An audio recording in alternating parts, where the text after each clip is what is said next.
Number 12. The sleep paralysis demon. Ever woken up absolutely certain that a shadowy figure is chilling at the foot of your bed? Maybe doing a little jig, maybe just staring into your soul, and you're completely, utterly paralyzed. Good news. You're not haunted. You're just experiencing sleep paralysis, which is basically your brain being a massive troll. See, when you sleep, your brain hits the off switch on your muscles to stop you from acting out your wildest dreams. Like, actually trying to fly when you dream you're Superman. But sometimes your brain just forgets to turn the on switch back on when you wake up. So, you're awake, your eyes are open, and your imagination, freed from the shackles of logic, decides to populate your bedroom with whatever terrifying creature it can conjure. It's like your subconscious is saying, surprise, here's a nightmare, but you're conscious for it. And because you can't move, your panic skyrockets, making the whole experience feel incredibly real. Your brain, in its infinite wisdom, figured out that the best way to explain why you cue and move is to invent a demon holding you down, because obviously. Number 11. Auditory hallucinations in silence. Imagine sitting in a perfectly quiet room, maybe late at night, and the ding. Was that your phone? No. Was that someone calling your name? Nope. Did you just hear faint music? Definitely not. Congratulations, your brain just made up a sound. This delightful phenomenon is often called an earworm, but in a more sinister, less catchy way. Our brains absolutely despise true silence. It's like a vacuum that nature abhors. So, when there's no actual input, your auditory cortex, which is usually busy processing real sounds, gets bored. And what does a bored brain do? Starts making things up. Sometimes, it's a phantom phone vibration in your pocket. Sometimes it's the faint echo of a song you haven't heard in years. Sometimes it's something a little more unsettling, like whispers. It's not a sign you're losing your mind. It's just your brain's clumsy attempt to fill the void. Think of it as a desperate DJ trying to keep the party going, even if the only sound system available is inside your skull. Number 10. Phantom itch. You know that feeling? You're just sitting there minding your own business, and then bam, an itch. On your arm, your leg, your nose, your left pinky toe that you haven't thought about in years. You scratch it, relief, for about 2 seconds, then it's back. Or maybe it moves. Or maybe it's everywhere. You scratch and scratch until you're pretty sure you've sandpapered your skin off, and still, the phantom itch persists. What gives? Well, sometimes your nervous system, bless its cotton socks, gets a little overenthusiastic. It might be a tiny dust particle, a change in temperature, or even just your clothes brushing against your skin in a new way, and your brain decides, yep, that's an itch. A really, really important itch. But then, because your brain is a drama queen, it amplifies the signal, or just keeps sending it even after the initial stimulus is gone. It's like your internal alarm system got stuck on fire drill because a fly landed on the smoke detector. Basically, your nervous system is throwing a tantrum in your honor. All you can do is scratch until you consider just living in a hazmat suit. Number 9. The Tetris effect. Ever played so much Tetris that when you close your eyes, you start seeing falling blocks? Maybe you've scrolled through TikTok for hours and then, when you try to sleep, you're mentally scrolling through short videos in your mind's eye. That, my friends, is the Tetris effect. Also known as the game transfer phenomenon or sensory leakage. It's not just about video games, though. They're a classic example. It happens when you spend an intense amount of time on a repetitive task, especially one that's visually stimulating. Your brain, being the superficient pattern-seeking machine it is, gets so deeply immersed in the activity that it starts to bleed into your thoughts, dreams, and even your waking perceptions. It's like your brain is still running the program in the background even when you've technically exited the application. Your neural pathways are still firing off in the same familiar patterns, just begging for more blocks to fall. It's your brain's way of saying, I've been practicing this for hours. I'm not stopping now. Number 8. Facial pareidolia. Walk into any room, glance at an electrical outlet, and what do you see? 2 eyes and a mouth, right? Or perhaps you're looking at your burnt toast and suddenly, boom, it's Jesus. Or a celebrity, or just a really judgmental squirrel. This, my friends, is facial pareidolia, and your brain is absolutely obsessed with it. We are, as a species, hardwired to detect faces. It's an evolutionary survival mechanism. Spotting a friend in a bush was pretty important back in the caveman days, but in modern times, with fewer saber-toothed tigers lurking in our breakfast cereals, this superpower gets a little overzealous. Your brain, in its constant quest to make sense of the world, will find patterns where there are none, especially if those patterns vaguely resemble a human face. It's like your visual cortex has a built-in face filter, that it applies to everything from car grills to clouds to the stains on your ceiling. The result? A world populated by winking plugs, frowning rocks, and surprised bell peppers. So next time you see a sad-looking house, just remember it's not actually sad. Your brain is just being extra empathetic with inanimate objects. Number 7. The Mandela effect, alright? Buckle up, because this one gets weird. Have you ever been absolutely 100% certain about a memory, only to find out that it's completely, utterly, undeniably wrong? Like, remember how in the Berenstain Bears books, it was spelled Berenstein? Oh. Nope, it was always Berenstein.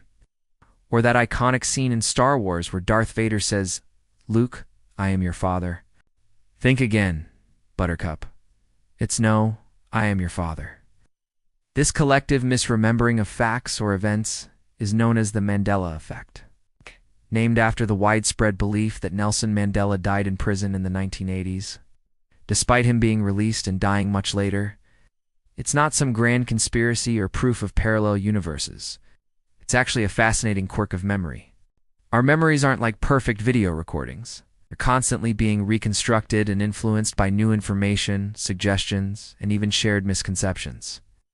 Our brains are incredibly efficient at filling in gaps, and sometimes they just fill them in with what feels right, or what we've heard others say.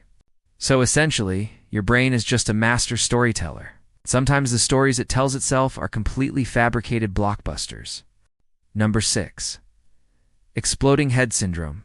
Imagine this. You're just drifting off to sleep.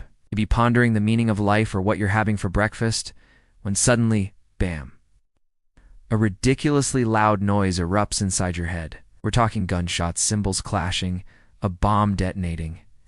Or maybe just the sound of your neighbor's terrible band practicing directly inside your skull. Except, here's the kicker. There's no actual external sound. You haven't been invaded by a rogue percussionist. You've just experienced exploding head syndrome, which, despite its terrifying name, is thankfully harmless. Mostly, this bizarre phenomenon occurs during the transition between wakefulness and sleep.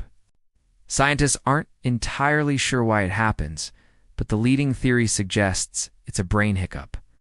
Instead of your brain shutting down in a smooth, orderly fashion for the night, the neurons responsible for auditory processing fire all at once, like a grand finale fireworks display for your inner ear. It's basically your brain's clumsy attempt at turning off the lights. It's accidentally flipping on the disco ball and the fog machine instead. Your nervous system just decided to throw a rave for no one but you, and it's always just as you're trying to finally relax. Number 5. The spotlight effect. Ever walked into a room convinced everyone is staring at your new haircut, or that tiny microscopic stain on your shirt that literally only you can see? You trip over absolutely nothing, and suddenly you're convinced the entire universe has paused to witness your public humiliation, possibly for a highlight reel on cosmic bloopers. This, my friends, is the spotlight effect. And it asks your brain its hilariously self-centered tendency to believe. You reap far more noticed and scrutinized than you actually are.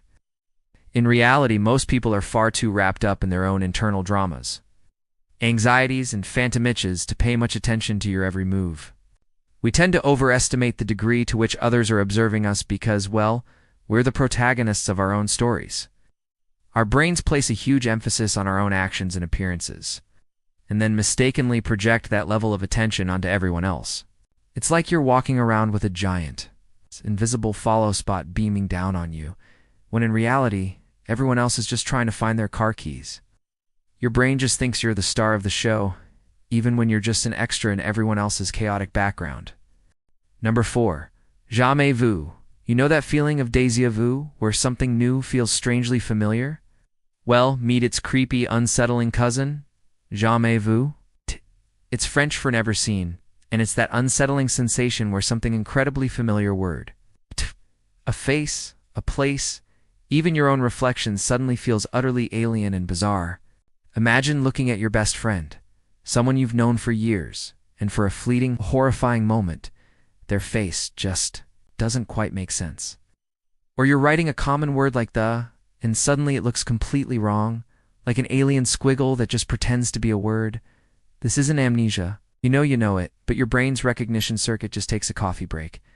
Scientists believe it might be a momentary glitch in the brain's semantic network, where the automatic processing of familiar information gets temporarily disrupted. It's like your brain's filing system suddenly reclassifies a perfectly normal file as unknown foreign object. It can be disorienting, even a little scary, as your brain momentarily pulls the rug out from under your sense of reality. Just to remind you how much you rely on its smooth, seamless operation. Number 3. The rubber hand illusion. Alright, this one is pure, unadulterated brain trickery. It's surprisingly easy to pull off. Sit down, place one of your hands on the table, and put a fake rubber hand next to it, making sure your real hand is hidden from view. Now, get a friend to simultaneously stroke your hidden real hand and the visible fake hand with a paintbrush. After a minute or two, something wild happens. Your brain starts to believe the rubber hand is your own. You'll feel as if the strokes on the fake hand are happening to you. And if your friend then takes a hammer and smashes the rubber hand, you'd likely flinch, gasp, or even feel a pang of phantom pain. Why? Because your brain is a data processing marvel. And when it receives consistent visual and tactile information that aligns, it reconfigures your body, scheming your brain's internal map of your own body. It's essentially saying, well, the evidence points to that rubber thing being part of me, so it must be. It's a powerful demonstration of how easily your perception of your own body can be manipulated, turning you into a temporary cyborg with surprisingly squishy inanimate parts. Number 2. Inattentional blindness.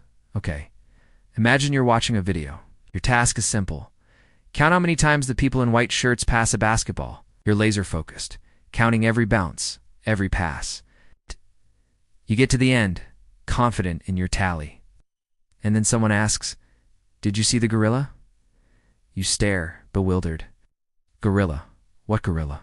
They play the video again, and sure enough, a person in a gorilla suit casually strolls into the middle of the frame, thumps their chest, and walks off. And you, dear viewer, completely missed it. This is inattentional blindness, or the invisible gorilla effect. And it's a brilliant, slightly terrifying demonstration of how selective our attention can be. Our brains have a finite capacity for processing information. When we focus intensely on one task, we literally become blind to other, often obvious stimuli in our environment.